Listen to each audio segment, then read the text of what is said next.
Hey guys, Mr. Short Hitter here. You don't look like a short hitter to me. You see, I have my driver, this trusty Tacoma Ignis D1 driver. Well, I came out with the intention of filming a golf ball review, and I was warming up, and the driver was not going as planned. Now, I think it may have had a little bit to do with the fact that I went a little too hard on the back squats last night. Knee may be bothering me just a little bit. I have to think about that. Maybe take a little bit of a break from that. But I thought you guys might be interested in what I do when I'm struggling with the driver. I do like to tee the ball a little bit lower than most people. I do know if I teed it up a little higher, hit up on the ball a little bit more, I probably could maybe sneak out another 10 yards or so. My attack angle is pretty level. When I do start to struggle, it's more getting too much spin. So I'll start to hit some shots that are on the heel, or maybe some shots that are low on the club face. When that starts to happen, as a temporary fix, I will sometimes tee it up a little bit more just to make sure I'm not hitting down on that ball. So we know hitting up on it, we're going to hit the ball a little bit further. But I think the average on the PGA Tour is actually 1 degree down. And on the LPGA Tour, they hit up on it about 3 degrees. Obviously, the long drive guys are going to hit up on it 6 degrees because all they care about is hitting it far. Well, I probably shouldn't say that because that's probably wrong too. Someone will say that. Anyway, I did another video with the stickers that I put on, but this one I don't have the stickers. I'll just put some powder spray on the club face. I didn't need to put it all over the club face, I guess. I shouldn't hit it all over there. I've got this teed up about normal for me. Got my camera back, by the way. A little better angle here. I think that's better, yeah. Let me try to aim at the middle of that fairway.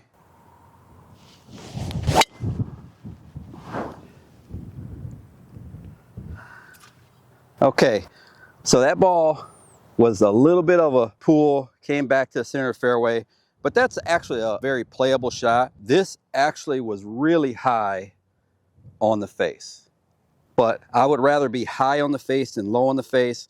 It's maybe slightly left of center.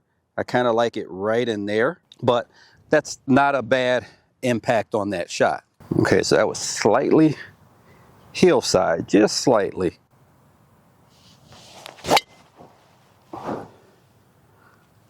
Okay. Let's see a little better. The first one, the second one was right here in the center. If I could hit it in that impact location all the time, I'd be happy with that. Actually, it was a little bit of a pull, had nothing to do with the face impact. That was all just because I had the club face a little closed at impact.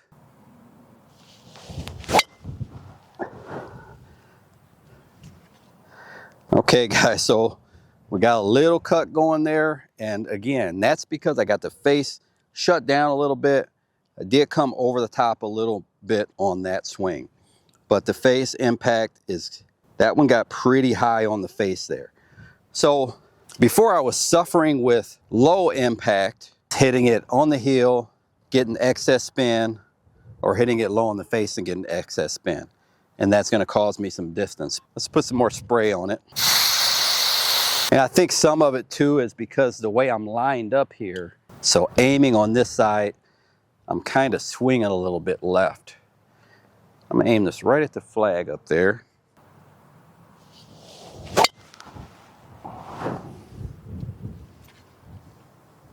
That's the first one I say was a little low. You know, that was definitely a little bit low, but we're not having an issue with the heel side impact. I think the other thing, I've got the wind going a little left to right, which again is causing me to want to start that ball a little left, and that's why the face is shutting down on me a tad.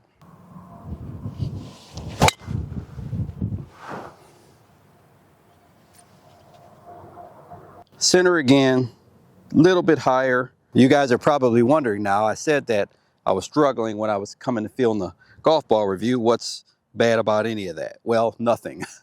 I think what happens from time to time, you get out and you just start swinging.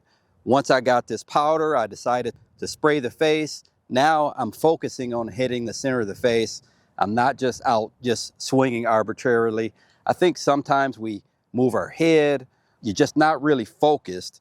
And once I get in here now, I'm focused on that center face impact.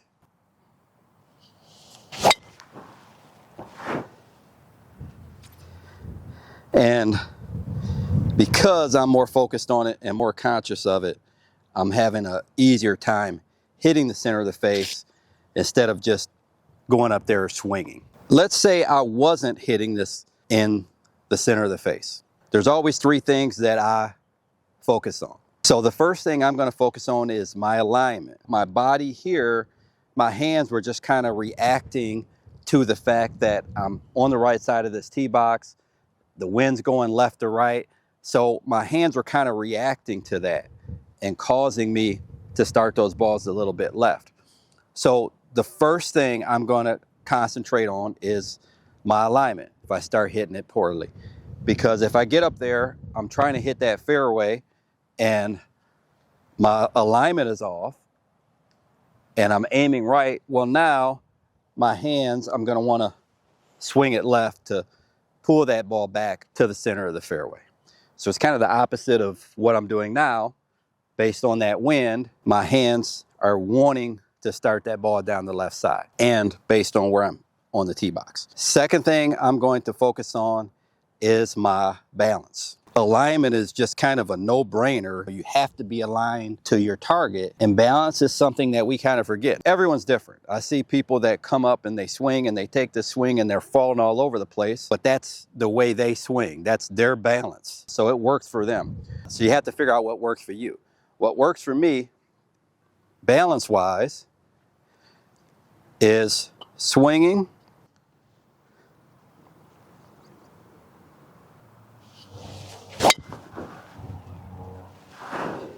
at a nice, solid follow-through. I could hold that follow-through. I generally bring my hands down a little bit, and I'm balanced on that left side. Barely have that right toe on the ground. You can almost lift it up. Mostly all my weight is forward. Just not a lot of movement after I hit the golf ball.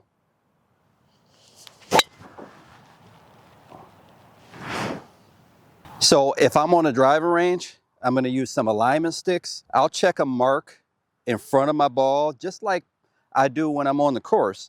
If there's a tee or any blemish there, I'll go along that line, and now I have a target line, and I have some alignment sticks here and by my feet, and now I know exactly where I'm aiming. When you're on the course, if you're struggling a little bit, then you can use something like a tee or a dark spot that's in front of you. There's a broken tee right here. I can use that as a target line, set my ball up so that I can aim my face, body parallel to that line, and just use that broken tee to my advantage. The last thing I would say, outside of actually just some hard work on my golf swing, would be tempo.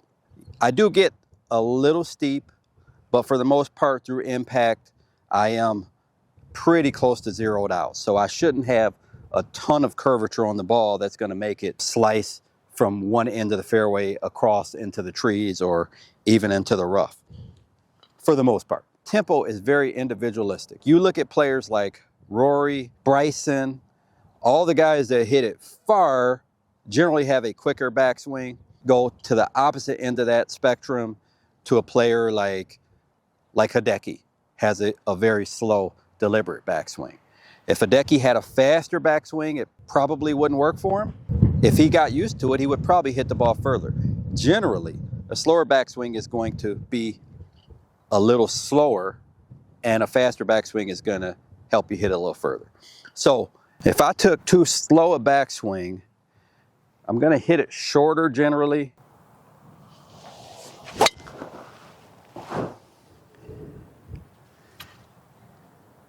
And not quite as straight, well off the heel. That's just not a backswing that works for me. Personally, if anything for me, I actually could swing a little quicker on the backswing than I do and probably get away with it.